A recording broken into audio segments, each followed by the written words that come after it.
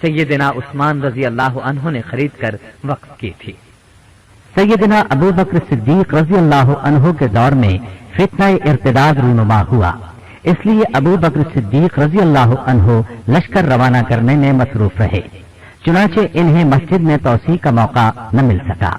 البتہ کھجور کے تنوں سے بنائے گئے دور نبوی کے ستون کھوکھلے ہو گئے تو سیدنا ابو بکر صدیق رضی اللہ عنہ نے ان کو بدل دیا۔ پھر سیدنا عمر رضی اللہ عنہ کا دور آیا۔ آپ کے دور میں مسلمان بہت زیادہ ہو گئے تھے۔ آپ سے گزارش کی گئی، اے امیر المومنین، مسجد میں توسیع ہونی چاہیے۔ اس پر آپ نے فرمایا، اگر میں نے رسول اللہ صلی اللہ علیہ وسلم سے یہ نہ سنا ہوتا کہ ہم مسجد میں توسیع کریں گے تو میں کبھی اضافہ نہ کرتا۔ چنانچہ آپ نے 17 ہجری میں مسجد نبوی کی توسیع و تعمیر کا کام شروع کر دیا اور انسانی قد کے برابر بنیادیں پتھر سے بنوائیں۔ سیدنا عبداللہ بن عمر رضی اللہ عنہما سے روایت ہے کہ مسجد نبوی رسول اللہ صلی اللہ علیہ وسلم کے دور میں کچی اینٹوں اور کھجوروں کی شاخوں سے بنائی گئی تھی۔ مجاہد رحمت اللہ علیہ کہتے ہیں اس کے ستون کھجور کی لکڑی کے تھے۔ سیدنا ابو بکر صدیق رضی اللہ عنہ نے اس میں کچھ اضافہ نہ کیا۔ سیدنا عمر رضی اللہ عنہ نے اضافہ تو کیا مگر اسے دور نبوی کے انداز ہی میں کچی اینٹوں اور کھجور کی شاخوں سے بنوایا، البتہ ستون لکڑی کے بنوا دیے۔ جب سیدنا عمر رضی اللہ عنہ نے تعمیر اور توسیع کا کام کیا تو انہوں نے مسجد کے باہر ایک چبوترا سا بنوا دیا، اسے بطیحہ کہا جاتا تھا۔ سیدنا عمر رضی اللہ عنہ کے بعد کی کسی توسیع میں یہ مسجد ہی میں شامل کر دیا گیا۔ سیدنا عمر رضی اللہ عنہ نے فرمایا، جو شور و غل کیے بغیر نہ رہ سکے یا اونچی آواز سے بات کرنا چاہے یا شعر پڑھنا چاہے وہ مسجد سے نکل کر اس چبوترے پر آ بیٹھے۔ گویا اس چبوترے کی تعمیر کا مقصد مسجد نبوی کو شور و غل سے بچانا تھا، کیونکہ مسجد نبوی کے آداب میں یہ بات خاص طور پر داخل ہے کہ اس میں آواز اونچی نہ کی جائے۔ پھر سیدنا عثمان رضی اللہ عنہ کا دور آیا۔ آپ نے 29 ہجری میں مسجد نبوی میں توسیع کرائی اور تعمیر بھی نئی کرائی۔ اس میں قبلہ، شمال اور مغرب کی جہات میں اضافہ کیا۔ قبلے کی طرف ایک برآمدے کا اضافہ کیا، قبلے کی دیوار اس جگہ بنوائی جہاں وہ آج ہے۔ اب تک اس طرف کوئی اضافہ نہیں ہوا۔ مغرب کی طرف بھی انہوں نے ایک برآمدے کا اضافہ کیا۔ سیدنا عثمان رضی اللہ عنہ کی یہ تعمیر نقش و نگار والے پتھروں سے ہوئی۔ چھت ساگوان کی خوشبودار لکڑی کی ڈالی گئی، البتہ مقصورہ کچی اینٹوں ہی سے بنایا گیا۔ سیدنا عثمان رضی اللہ عنہ کی توسیع اور تعمیر کے بارے میں مطلب بن عبداللہ بن حنطب فرماتے ہیں، 24 ہجری میں جب عثمان بن عفان رضی اللہ عنہ خلیفہ بنے تو لوگ ان سے مسجد نبوی میں اضافے کا مطالبہ کرنے لگے، مسجد کی تنگی کی شکایت کرنے لگے۔ جمعے کے دن لوگ گلیوں میں نماز پڑھتے تھے۔ سیدنا عثمان رضی اللہ عنہ نے اصحاب شورا سے مشورہ کیا، سب نے اس بات پر اتفاق کیا کہ مسجد کو گرا کر اس میں اضافہ کر دیا جائے۔ سیدنا عثمان رضی اللہ عنہ نے ظہر کی نماز پڑھائی، پھر منبر پر چڑھے اللہ کی حمد و ثنا بیان کی، پھر فرمایا، اے لوگوں، میرا ارادہ ہے کہ میں مسجد نبوی کو گرا کر اس میں اضافہ کروں۔ اللہ کی قسم، میں گواہی دیتا ہوں کہ میں نے رسول اللہ صلی اللہ علیہ وسلم کو فرماتے ہوئے سنا ہے، من بنى لله مسجدا بنى الله له بيتا في الجنة۔ جو شخص اللہ تعالیٰ کی رضا کے حصول کی خاطر مسجد بنائے، اللہ تعالیٰ اس کے لیے جنت میں گھر بناتے ہیں۔ اور پھر اس مسئلے میں میرے لیے عمر بن خطاب رضی اللہ عنہ نمونہ اور مقتدا ہے۔ انہوں نے مجھ سے پہلے مسجد نبوی میں اضافہ فرمایا اور تعمیر نو بھی فرمائی۔ میں نے رسول اللہ صلی اللہ علیہ وسلم کے دانا اور دانشمند صحابہ رضی اللہ عنہم سے بھی مشورہ کیا ہے، وہ سب اس بات پر متفق ہیں کہ مسجد کو گرا کر نئے سرے سے بنایا جائے اور اس میں توسیع کی جائے۔ سب لوگوں نے اس کام کی تعریف کی اور نیک دعائیں دی۔ اگلے دن آپ نے کاریگر بلائے اور خود اس کام کی نگرانی فرمائی۔ سیدنا عثمان رضی اللہ عنہ ہمیشہ روزہ رکھتے تھے، رات بھر نماز پڑھتے تھے اور مسجد سے باہر نہیں جاتے تھے۔ آپ کے حکم سے وادی نخل میں صاف شدہ چونا تیار کیا جاتا تھا، اس کو تعمیر میں استعمال کیا جاتا تھا۔